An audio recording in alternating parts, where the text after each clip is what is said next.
പുതിയ നിസാൻ ഗ്രാവൈറ്റിലെ അത്യാവശ്യം വേണ്ട ഫീച്ചേഴ്സ് എല്ലാം സ്റ്റാർട്ട് ചെയ്യുന്ന ഒരു വാല്യൂ ഫോർ മണി വേരിയൻ്റ് ആയിട്ടുള്ള എൻ കണക്റ്റ വേരിയൻ്റ് ആണിത്.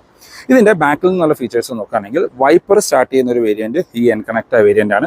ഓട്ടോമാറ്റിക് ഈസി ഷിഫ്റ്റ് സ്റ്റാർട്ട് ചെയ്യുന്ന വേരിയൻറ്റ് ഈ ഒരു വേരിയൻ്റ് ആണ്. ബാക്കിൽ ടെയിൽ ലൈറ്റ് സ്റ്റാർട്ട് ചെയ്യുന്നതും ഈ ഒരു വേരിയൻറ്റ് തൊട്ടിട്ടാണ്. വശങ്ങളിലേക്ക് വന്നു കഴിഞ്ഞാൽ നമുക്ക് അലോയ്സ് പോലെ തോന്നിക്കുന്ന ഒരു വീൽ കപ്പുകൾ ഈ വേരിയൻറ്റിൽ വരുന്നുണ്ട്. ഫങ്ഷണൽ ആയിട്ടുള്ള റൂഫ് റെയിൽ 50 കിലോ വരെ ക്യാരി ചെയ്യാൻ പറ്റുന്ന റൂഫ് റെയിൽസും നമുക്ക് ഈ വേരിയൻറ്റിൽ ഉൾപ്പെടുത്തിയിട്ടുണ്ട്. ഇപ്പോൾ ഇന്റീരിയറിലേക്ക് നോക്കുകയാണെങ്കിൽ നമുക്ക് ലെതറിറ്റ് ആയിട്ടുള്ള ഒരു സ്റ്റിയറിംഗ് വീല് കൊടുത്തിരിക്കുന്നു. 8 ഇഞ്ചിൻ്റെ ഇൻഫർടൈൻമെൻറ്റ് സ്ക്രീൻ വരുന്നുണ്ട്. അതിനകത്ത് റിവേഴ്സ് ക്യാമറ ഉൾപ്പെടുത്തിയിട്ടുണ്ട്. ഫുള്ളി ഡിജിറ്റൽ ആയിട്ടുള്ള ഒരു ക്ലസ്റ്റർ യൂണിറ്റ് വരുന്നു. 4 വീലിലേക്കും പവർ വിൻഡോ, മിറേഴ്സ് കൺട്രോൾ ചെയ്യാനുള്ള ഓപ്ഷൻസ്. അങ്ങനെ പിന്നെ നമുക്ക് നോക്കുകയാണെങ്കിൽ കൂൾഡ് ഗ്ലോ ബോക്സ്. ഇത് ഒരു കൂൾഡ്, നമുക്ക് സെൻറ്റർ കൺസോളിൽ ഒരു കൂൾഡ് ബോക്സിൻ്റെ ഓപ്ഷൻ കൊടുത്തിരിക്കുന്നു. ഡ്യുവൽ ഗ്ലോ ബോക്സ്, ടോപ്പിലും ഗ്ലോ ബോക്സ് വരുന്നുണ്ട്, താഴെയും നമുക്ക് ഗ്ലോ ബോക്സ് വേണം. താഴത്തെ കൂൾഡ് ഗ്ലോ ബോക്സ് ആണ്. അപ്പോൾ 2 കൂൾഡ് ഗ്ലോ ബോക്സുകൾ ഇതിനകത്ത് ഉൾപ്പെടുത്തിയിട്ടുണ്ട്. ഇനി ഫ്രണ്ടിലേക്ക് വന്നു കഴിഞ്ഞാലും നമുക്ക് ആ ഒരു ടോപ്പ് എൻഡിൻ്റെ ഓൾമോസ്റ്റ് സിമിലർ ലുക്ക് നൽകുന്ന ഒരു വേരിയൻറ്റും ഈ എൻ കണക്റ്റ വേരിയൻ്റ് ആണ്.